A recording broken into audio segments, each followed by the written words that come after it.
È Passaggio in India, A Passage to India, il romanzo col quale stiamo aprendo, di fatto ci siamo già dentro mani e piedi, la nuova stagione di Lingue Originali per quanto riguarda la letteratura inglese, con Dario Albertini a presentare e Marco Piovaz a leggere in lingua originale. A Passage to India, ho già detto nelle puntate precedenti, ultimo romanzo di Forster, proprio l'ultimo. Rompe lo schema. Perché? Perché Forster è stato un grande viaggiatore, davvero un grande viaggiatore. Italia, Svizzera, Austria, Germania sono soltanto alcune delle mete dei suoi viaggi. Dimenticavo la Francia. E tutti gli altri romanzi hanno un'ambientazione classica, quindi l'Europa in genere. Stavolta no. Per l'opera alla quale non ne sarebbe seguita più nessuna, Forster sceglie l'India. Continueremo a parlare della trama. Ricordo il tema, la diversità, la divisione, il distacco fra gli inglesi colonizzatori e gli indiani, e anche la divisione fra uomini e donne nel secondo gruppo. Stiamo leggendo il secondo capitolo, che ci occupa per 3 puntate. La precedente, questa e la prossima. La voce è quella di Marco Piovaz. A voi Passaggio in India, A Passage to India di Edward Morgan Foster.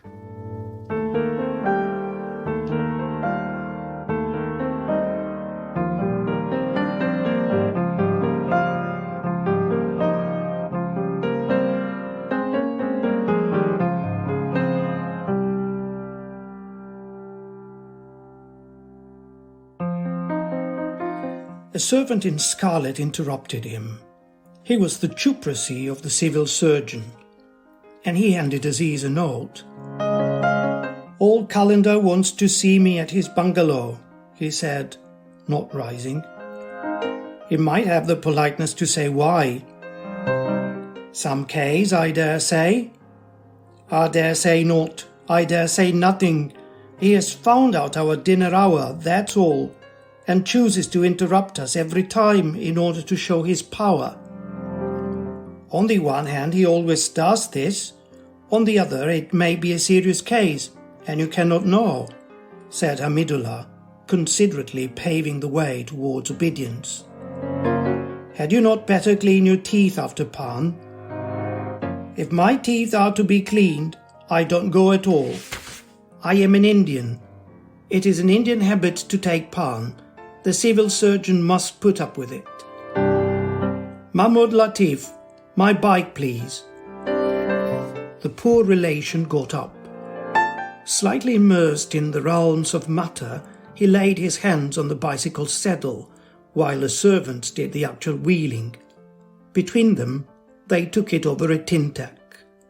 Aziz held his hands under the ewer, dried them, fitted on his green felt hat, and then, with unexpected energy, whizzed out of Hamidullah's compound. "Aziz! Aziz, imprudent boy!" But he was far down the bazaar, riding furiously. He had neither light nor bell, nor had he a brake. But what use are such adjuncts in a land where the cyclist's only hope is to coast from face to face, and just before he collides with each other it vanishes? And the city was fairly empty at this hour. When his tire went flat, he leapt off and shouted for a tonga. He did not at first find one, and he had also to dispose of his bicycle at a friend's house. He dallied furthermore to clean his teeth, but at last he was rattling towards the civil lines with a vivid sense of speed. As he entered the arid tidiness, depression suddenly seized him. The roads, named after victorious generals and intersecting at right angles, were symbolic of the net Great Britain had thrown over India. He felt caught in their meshes. When he turned into Major Calendar's compound, he could with difficulty restrain himself from getting down from the tonga and approaching the bungalow on foot. And this not because his soul was servile, but because his feelings, the sensitive edges of him, feared a gross snub.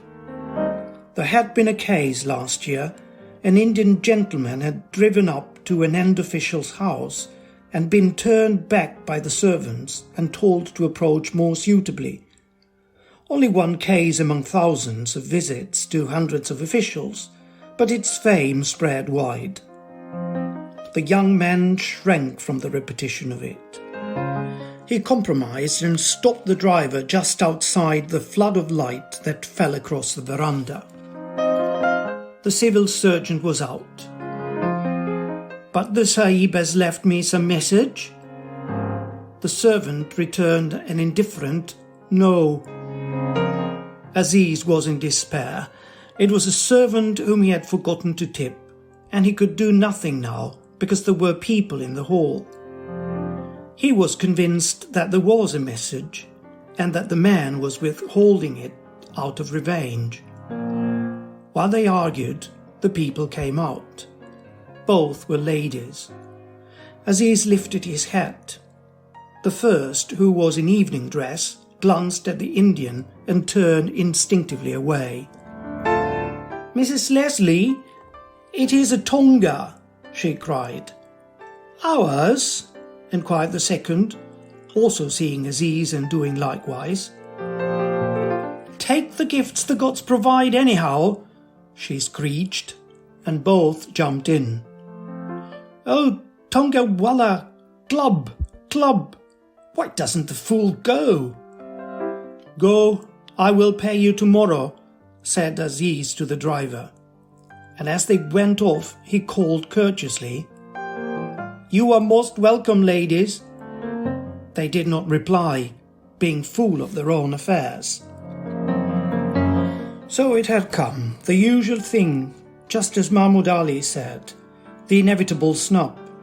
His bow ignored, his carriage taken. It might have been worse, for it comforted him somehow that Madame Calendar and Leslie should both be fat and weigh the tonga down behind. Beautiful women would have pained him. He turned to the servant, gave him a couple of rupees, and asked again whether there was a message. The man, now very civil, returned the same answer. Major Calendar had driven away half an hour before. Saying nothing. He had, as a matter of fact, said, "Damned Aziz," words that the servant understood but was too polite to repeat. One can tip too much as well as too little. Indeed, the coin that buys the exact truth had not yet been minted. "Then I will write him a letter." He was offered the use of the house, but was too dignified to enter it. Paper and ink were brought onto the veranda. He began, "Dear sir, at your express command I have hastened as a subordinate should," and then stopped. "Tell him I have called, that is sufficient," he said, tearing the protest up. "Here is my card, call me a tonga." "Huzur, all are at the club." "Then telephone for one down to the railway station." And since the man hastened to do it, he said, "Enough, enough, I prefer to walk." He commandeered a match and lit a cigarette. These attentions, though purchased, soothed him. They would last as long as he had rupees, which is something. But to shake the dust of Anglo-India off his feet, to escape from the net and be back among manners and gestures, that he knew. He began to walk, an unwanted exercise. He was an athletic little man, daintily put together, but really very strong. Nevertheless, walking fatigued him, as it fatigues everyone in India except the newcomer. There is something hostile in that soil. It either yields and the food sinks into a depression, or else it is unexpectedly rigid and sharp, pressing stones or crystals against the thread. A series of these little surprises exhausts, and he was wearing pumps, a poor preparation for any country. At the edge of the civil station, he turned into a mosque to rest.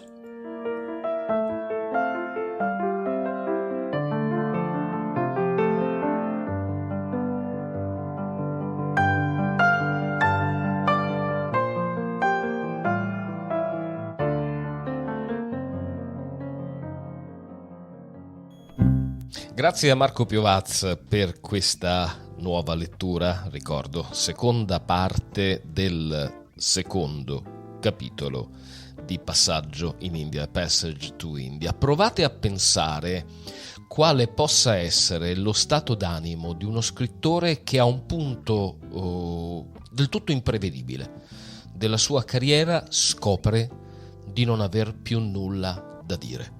Beh, è quello che è successo a E.M Forster, che in un'epoca in cui vedeva il mondo cambiare e anche molto velocemente non poté fare altro che posare la penna e non scrivere mai più. Questa è Lingue, Originali, il venerdì, il sabato e la domenica su Caffè Italia, per leggere e commentare insieme a voi le più belle pagine della letteratura inglese con Marco Piovaz, di quella tedesca con Nadia Meroni e di quella francese con Barbara Marchand. Io sono Dario Albertini, vi ricordo che trovate tutti gli episodi sul podcast e sul canale YouTube di Caffè Italia, perché ci piace che possiate ascoltare in radio oppure ovunque siate e quando volete le storie che ci piace tanto raccontarvi. Alla prossima puntata di Lingue Originali.